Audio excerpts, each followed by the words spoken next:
라이트 앤 딜라이트 말씀 묵상의 시간입니다. 거룩하신 아버지 하나님, 오늘도 주님의 은혜와 사랑을 의지하고 이 하루를 시작합니다. 주님께서 우리를 오늘도 붙잡아 주실 것을 믿습니다. 주님의 돌보심 안에서 우리가 평안을 누릴 것을 믿습니다. 주님을 향한 믿음을 오늘도 견고히 가지고 주님의 길을 따라갈 수 있도록 인도해 주옵소서. 오늘도 우리 안에서 역사하시는 주님, 우리가 주님의 말씀을 받을 때 그 말씀이 우리의 삶에 깊이 새겨지게 하시고 그 말씀을 통해 우리의 삶을 다시 한번 재조명하며 하나님의 뜻을 깨닫고 그 뜻을 따라 한 걸음 한 걸음 살아가는 우리가 되게 하여 주옵소서. 오늘도 주님을 따르기에 우리의 삶이 복되게 하시고 주님의 뜻을 이루기에 우리의 삶에 기쁨이 넘치게 하여 주옵소서. 모든 것을 인도하시는 주님을 믿습니다. 예수님 이름으로 기도드립니다. 아멘. 오늘은 누가복음 3장 1절에서 14절까지의 말씀을 함께 읽고 묵상하도록 하겠습니다. 누가복음 3장 1절에서 14절까지의 말씀을 새 한글 성경으로 읽겠습니다. 티베리우스 카이사르가 통치한 지 15년째 되는 해였다. 본디오 빌라도가 총독으로 유대아를 통치했고 갈릴레아의 통치자 분봉왕은 헤롯이었다. 그의 형제 필립이 이두레아와 드라고닛 지역의 통치자 분봉왕이었고 루사니아가 아빌레네의 통치자 분봉왕이었다. 대제사장은 한나스와 가야바였다. 이때 광야에서 하나님의 말씀이 스가랴의 아들 요한에게 내려왔다. 요한은 요르단강 둘레의 모든 지역으로 찾아갔다. 그리고 선포하기를 회개하고 세례를 받아 죄를 용서받으라고 했다. 이 일은 예언자 이사야의 말씀을 적어둔 책에 적혀있는 대로였다. 광야에서 외치는 이의 소리이다. 너희는 닦으라 주님의 길을, 곧게 만들어라 주님 걸으실 좁은 길들을. 모든 골짜기는 메워지고 모든 산과 언덕은 낮아질 것이다. 구부러진 곳은 곧게 되고 울퉁불퉁한 곳은 평평한 길이 될 것이다. 모든 생명체가 하나님의 구원을 볼 것이다. 그래서 요한은 자기에게 세례받으러 나오는 무리들에게 말했다. 독사의 자식들아, 누가 당신들에게 경고하여 알려주었소. 멀지않아 닥칠 심판을 피해 달아나라고. 회개에 마땅한 열매들을 맺으시오. 아브라함이 우리 조상이라고 속으로라도 말을 꺼내지 마시오. 당신들에게 말합니다. 하나님은 이 돌들로도 아브라함의 자손이 일어나게 하실 수 있어. 사실 이미 도끼가 나무들 뿌리에 놓여 있어. 그러므로 어떤 나무든 좋은 열매를 맺지 않으면 찍어내어 불에 던지실 것이요. 그러자 무리들이 요한에게 자세히 물어댔다. 그러면 우리가 무엇을 해야 하겠습니까? 요한이 그들에게 대답했다. 통옷 2벌 있는 사람은 없는 사람에게 나누어 주어야 합니다. 먹을 것 있는 사람도 그처럼 해야 합니다. 세금업자들도 세례받으러 와서 요한에게 물었다. 선생님, 우리는 무엇을 해야겠습니까? 요한이 그들에게 대답했다. 당신들에게 걷으라고 한 것보다 조금이라도 더 걷지 마시오. 군인으로 복무하는 사람들도 요한에게 자세히 물어댔다. 우리는 무엇을 해야 하겠습니까? 우리는요. 요한이 그들에게 대답했다. 아무한테서도 폭력으로 빼앗지도 말고 을러대어 빼앗지도 마시오. 당신들이 받는 보수에 만족하시오. 누가복음 3장에서는 이제 세례 요한의 사역이 시작되는 장면이 기록되어 있습니다. 누가는 앞에서도 말씀을 드렸었지만 역사에 대해서 굉장히 상세하게 기록을 하고 있습니다. 이 모든 일들이 역사적 사실이라는 것을 그대로 증거하기 위해서 그랬던 거죠. 티베리우스 카이사르가 통치한 지 15년째 된 해였다. 이때 당시에 로마 황제가 티베리우스였던 거죠. 디베료라고 보통 성경에서는 그렇게 말을 하고 있고 원래 표기는 이제 티베리우스, 새한글에서는 이렇게 티베리우스라고 표기하고 있습니다. 그가 주 14년부터 37년까지 권좌에 있었습니다. 그럴 때 그가 있을 때 빌라도가 이 유대아 지역에 관할하는 로마 총독으로 왔었던 거죠. 유대의 왕은 누구였냐면 갈릴레아의 통치자가 분봉한 헤롯이었다라고 말하고 있습니다. 여기 말하고 있는 헤롯은 이제 헤롯 안티파스, 또 헤롯 필립, 이 두 사람이 있는데, 이 헤롯 안티파스는 이 필립과 이복 형제입니다. 그의 형제 필립이 이두레아와 드라고닛 지역의 분봉왕이었다라고 말하고 있죠. 그리고 루사니아가 아빌레네의 통치자, 분봉왕이었다라고도 말하고 있습니다. 그러니까 안티파스, 필립, 또 빌라도는 총독으로, 루사니아는 또 분봉왕으로, 이렇게 지금 이 유대 지방을 통치하고 있는 사람들, 빌라도가 로마의 총독으로 와 있고, 갈릴레아는 헤롯 안티파스, 그리고 그의 형제, 이복 형제가 필립이 이두레아와 드라고닛 지역에, 또 루사니아가 아빌레네 지역에 분봉왕으로 있었다라는 사실을 말해주고 있습니다. 이들이 모두 다 동등한 권력을 갖고 영토를 다스리고 있었던 것으로 보게 됩니다. 이들 모두 로마의 통제를 받았던 것은 분명하고요. 그리고 각자의 땅에서 평화를 유지할 책임이 있었던 것이죠. 역사적인 배경에 대해서 이렇게 누가가 설명하면서 이것이 정말 사실 이러한 때에 세례요한이 있었고 예수님의 사역이 있었다라는 것을 말해주는 거죠. 그런데 이제 재밌고 흥미로운 것은 대제사장이 한나스와 가야바였다라는 겁니다. 원래 유대 율법에 따르면 대제사장은 한 명뿐이어야 하거든요. 그런데 대제사장은 아론의 후손 중에서 지명되어서 평생 이 직분을 수행하게 됩니다. 그런데 이때쯤에 이 종교 제도가 굉장히 부패했었고, 로마 정부가 유대인에 대한 지배력을 강화하려고 자신들만의 종교 지도자를 임명하고 있었던 거죠.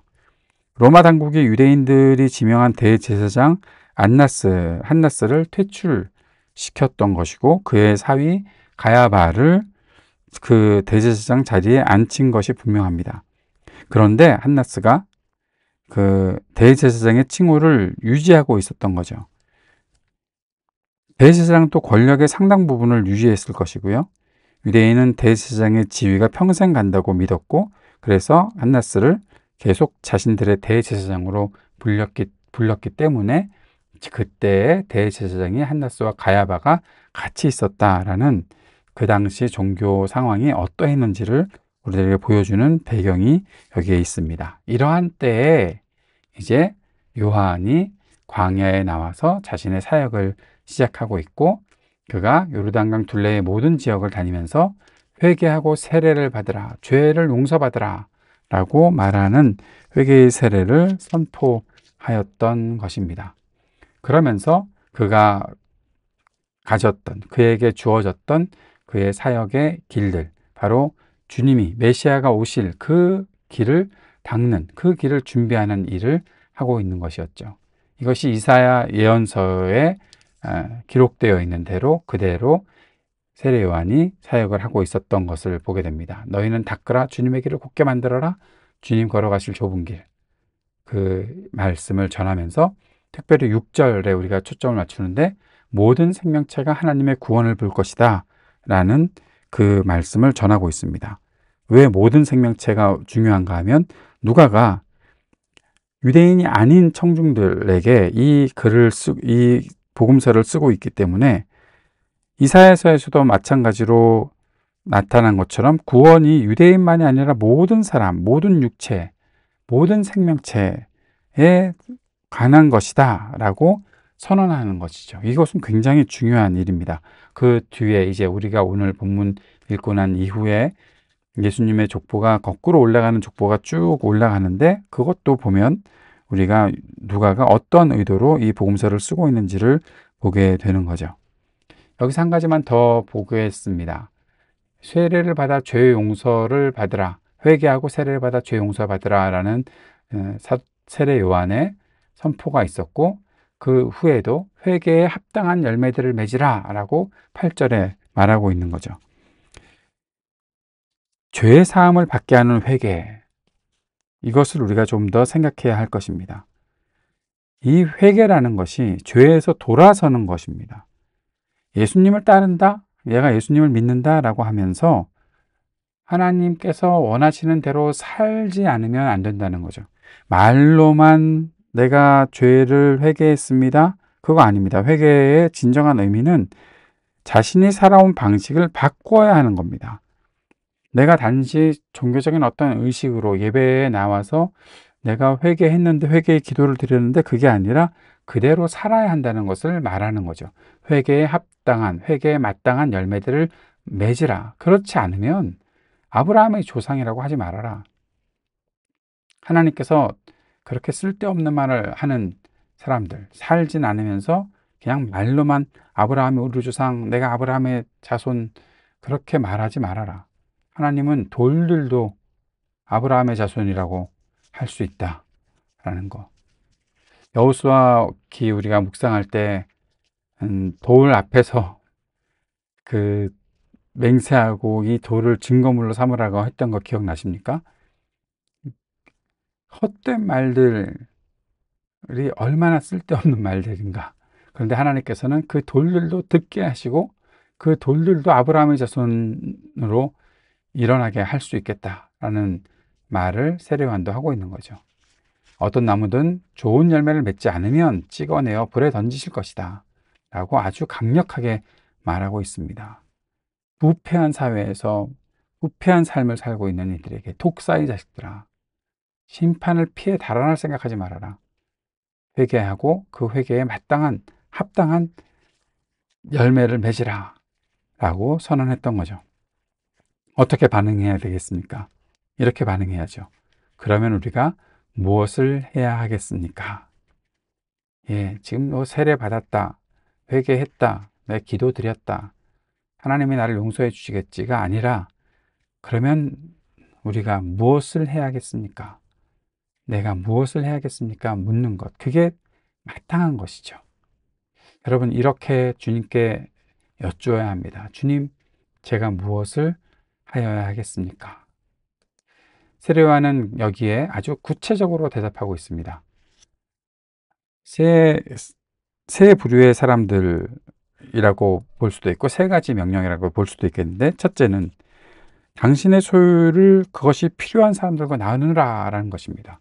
지금 무엇을 가지고 있습니까? 통옷 두 벌이 있습니까? 없는 사람에게 나누어 주십시오. 먹을 것이 있습니까? 못 먹는 사람들에게 나누어 주십시오. 당신의 소유를 그것이 필요한 사람들과 나누라. 두 번째는 당신의 직업이 무엇이든 맡은 일을 잘하고 공정하게 수행해야 한다. 세금업자들에게 말했던 것입니다. 거두라고 한 것보다 조금이라도 더 걷지 말아라. 제대로 수행해라. 세 번째 남은 사람들은 군인들이었습니다. 군인들이 무엇을 해야겠습니까? 라고 물으니까 폭력으로 빼앗지 말고 을려되어서 빼앗지도 말아라. 당신들이 받는 보수에 만족해라. 자신의 벌이에 만족해라. 라고 말하는 것입니다. 세 가지입니다. 이따가 다시 한번 정리할 때 말씀드리겠지만 구체적으로 이렇게 살아라. 세례요한이 말하고 있는 거죠. 회개하는 것은 단지 말하는 게 아닙니다. 어떻게 살아야 할까? 그동안 잘못을 저질렀다면 그 잘못에 대해서 용서를 구하고 있다면 그러면 내가 이후 어떻게 살아야 할까? 그 질문을 하나님께 드려야 하는 거고, 하나님께서 말씀하시는 그 하나님 나라 통치를 그대로 실현해 내야 되는 것입니다. 세례요한은 지금 그렇게 사람들에게 주의 길을 닦으며 선포하고 있습니다. 오늘의 묵상과 적용을 이렇게 정리합니다. 첫째는 회개에 합당한 열매, 죄 사함입니다. 죄 사함을 받게 하는 회개의 세례. 믿음은 믿는다고 말하는 것이 아니라 믿는 그대로 사는 것이 믿음입니다. 하나님과 온전한 관계를 맺지 않는 도덕적 회개도 죄를 사할 수는 없습니다. 이 두 가지가 함께 있어야 되는 거죠. 죄를 제거하도록 주님의 긍휼을 구하고 하나님을 기쁘시게 하며 살아야 한다는 것입니다. 믿는 그대로 살고 하나님과 온전한 관계를 맺고 살아가는 것입니다. 나 혼자서 혼자서 회개했다, 아니면 내가 도덕적으로 선한 일을 했다, 그걸로 자꾸 끝내지 말고 하나님과 온전한 관계를 맺고 주님의 긍휼을 구하며 그리고 하나님을 기쁘시게 하는 삶을 살아가는 것, 이것이 함께 있어야 되는 것, 이것이 회개에 합당한 열매가 되는 것입니다. 두 번째, 우리가 생각해 봐야 될 것은 세례요한의 메시지입니다. 당신의 소유를 그것이 필요한 사람들과 나누라. 당신의 직업이 무엇이든 맡은 일을 잘하고 공정하게 수행하라. 자신의 벌이에 만족하라. 메시아의 길을 준비하는 세례요한이 하나님 나라 통치 실현의 메시지를 이렇게 전하고 있는 것이죠. 삶을 바꾸는 것이 복음의 길로 나아가는 첫 발걸음이라는 사실을 우리가 꼭 기억하고 우리의 삶이 주의 복음을 받은 사람답게 어떻게 변화해야 되고 무엇을 고쳐야 하고 어떻게 살아야 하는지 깊이 생각하는 오늘 말씀의 묵상이 되기를 바랍니다. 주님께서 가르쳐 주신 기도 함께 드리겠습니다. 하늘에 계신 우리 아버지, 아버지의 이름을 거룩하게 하시며 아버지의 나라가 오게 하시며 아버지의 뜻이 하늘에서와 같이 땅에서도 이루어지게 하소서. 오늘 우리에게 일용할 양식을 주시고 우리가 우리에게 잘못한 사람을 용서하여 준 것 같이 우리 죄를 용서하여 주시고 우리를 시험에 빠지지 않게 하시고 악에서 구하소서. 나라와 권능과 영광이 영원히 아버지의 것입니다.